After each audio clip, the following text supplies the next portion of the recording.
ఎన్నాళ్ళో వేసిన ఉదయం ఈనాడే ఎదురవుతుంటే.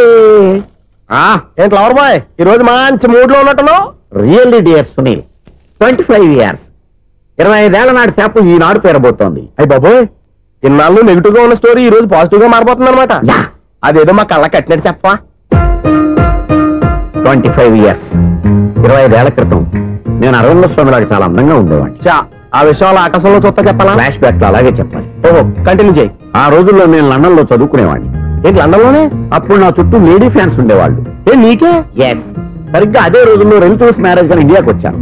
ఆ పెళ్లిలో మొట్టమొదటిసారిగా ఐశ్వర్యరాయని చూశాను. నా గుండె గుడి గంటల కంటే వేగంగా కొట్టుకుంది. అప్పుడే నాలో మొదలైంది. ఏటి సొగరా? కాదు, ప్రేమ. ఓహో, అంటే నీ ప్రేమ కదా సిల్వర్ జూబ్లీ ఆడేసింది అనమాట. ఎగ్జాక్ట్లీ. నేను టీనేజ్ గర్ల్స్ తో చిలుపుగా తిరగడం చూసి అమ్మాయి ఎంజాయ్ చేసింది. ఆ అమ్మాయిలో ఉన్న అమాయకత్వాన్ని నేను ఎంజాయ్ చేశాను. నాలో ఉన్న సంథింగ్ ఆమెలో ఉన్న సంథింగ్ మా ఇద్దరికి నచ్చాయి. ఒక్కళ్ళనొక్కడు ప్రేమించుకున్నాం. మీ పెద్దోళ్ళు ఒప్పుకుని ఉండరా? అక్కడే నా స్టోరీ టర్నింగ్ లో బర్నింగ్ స్టార్ట్ అయింది. నా పేరెంట్స్ కి ఆ అమ్మాయి అన్నయ్యకి వచ్చిన క్లాష్ లో వాళ్ళ అన్నయ్య అమ్మాయిని తీసుకుని ఊరెళ్ళిపోయాడు. ఒక్క నిమిషం ఆగవా? ఇక్కడ నేను చెప్తాను కూడా. చెప్పు. ఆ అమ్మాయిని తీసుకుని వాళ్ళ అన్నయ్య ఊరెళ్ళాడు. నువ్వు వెనకాలే తోకాడించుకుంటా ఊరెళ్ళావు. ఆ అమ్మాయిని ఇచ్చి పెళ్లి చేయమని వాళ్ళ అన్నయ్యని అడిగావు. దానికి వాళ్ళ అన్నయ్య ఒప్పుకోకుండా నీకు 1 ఎకరం పొలం ఇచ్చి అతనికంటే ఓ బత్త ఎక్కువ పండించమని ఆఫర్ ఇచ్చాడు. దానికి నువ్వు సై అన్నావు. కరెక్ట్, ఎగ్జాక్ట్లీ అన్ని తెలిసినట్టే చెప్తున్నావే. నా స్టోరీ నీకెలా తెలుసు? నాకంటే మొత్తం ఆంధ్రప్రదేశ్ అంతా తెలుసా? ఈ సినిమా ఎప్పుడు రిలీజ్ అయ్యి 100 ఆడేసింది. ఏంటి, నా స్టోరీ సినిమా తీసారా? ఇది ఎక్కువ మార్క సినిమా దగ్గర రివాల్వర్స్ ఉంటాయి. AK-47 ఎదురైనా సరే ఇది నా కథ. మిగిలింది నువ్వు చెప్తావు చెప్పమంటావా? ఈ వయసులో నీకు అంత స్ట్రెయిన్ ఎందుకులే, నేనే చెప్తాను. నేను చెప్పు. నువ్వు కష్టపడి పొలం దున్ని పంట పండించావు. దాంతో ఎలమ్స్ నీ పంటను నాశనం చేద్దాం అనుకున్నావు. ఎన్నే వాళ్ళ అన్నయ్య వచ్చి నీ పొలంలో ఎక్స్ట్రా బత్తా ధాన్యం పెట్టి నేను గెలిపించేసాడు. సినిమాలో అలా మార్చారా? ఒరిజినల్ అలా జరగలేదా? ఒరిజినల్ గా బస్తా తక్కువ పడింది. అందుకే కదా వాళ్ళ అమ్మాయి నాకు ఇచ్చి పెళ్లి చేయలేదు. ఏమైనా సరే మేము పెళ్లి చేసుకోవాలని నిర్ణయించుకున్నాం. One fine day.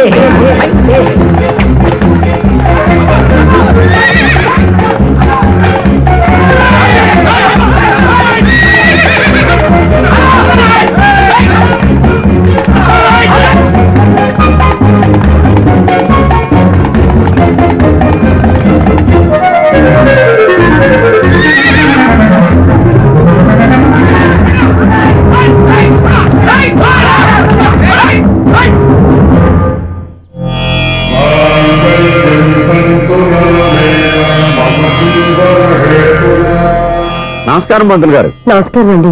నమస్కారం పంతులు గారు. దేవుడి దయ వల్ల మా పెళ్లి జరిగింది. మీ సాయంతో మా శోభనం కూడా జరగాలి. మీ శోభనానికి నా సహాయం ఎందుకమ్మా? అబ్బాయి ఉన్నాడుగా. ఆవిడ ఒపీనియన్ అది కాదు. మా శోభనానికి మంచి ముహూర్తం పెట్టమని. అలాగే కూర్చోండి. 5 గవ్వలు తిరగబడ్డాయి. అయితే అంటే దీని అర్థం రాహువు కేతువు ఛాన్సే లేదు. ఏమైంది పంతులు గారు? మీరు లేచిపోయి వచ్చిన టైంలో రాహు ఉన్నాడు. తాళిగట్టిన టైంలో కేతువు వక్ర దృష్టితో చూస్తున్నాడు. ఈ గ్రహస్థితి ప్రకారం మీరిద్దరూ 25 సంవత్సరాలు కలవకూడదు. మీరు ఇంగ్లీష్ లో నోని అరిచినా, హిందీలో నయ్యని గింజుకున్నా జాతకం మారదు. పొరపాటున మీరు కలిశారో ఇద్దరిలో ఒకళ్ళు ఉండరు. పోనీ మేము శారీరకంగా కలవకపోయినా దగ్గరగా ఒకరినొకరు చూసుకుంటూ బతకొచ్చు కదా? చూసుకోవచ్చు, బతకచ్చు.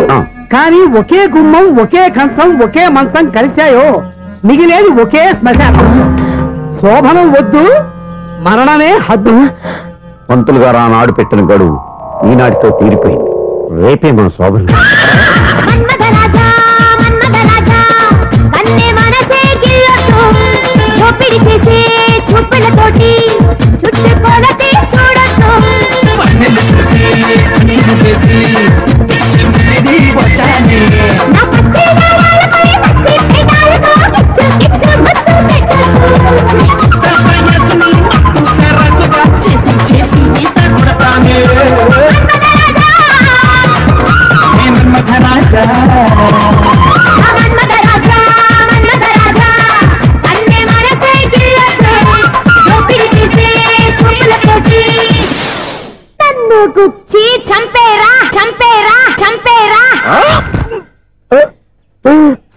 ఈ మాత్రం దానికి 25 ఏళ్ళు ఇచ్చేయాలా?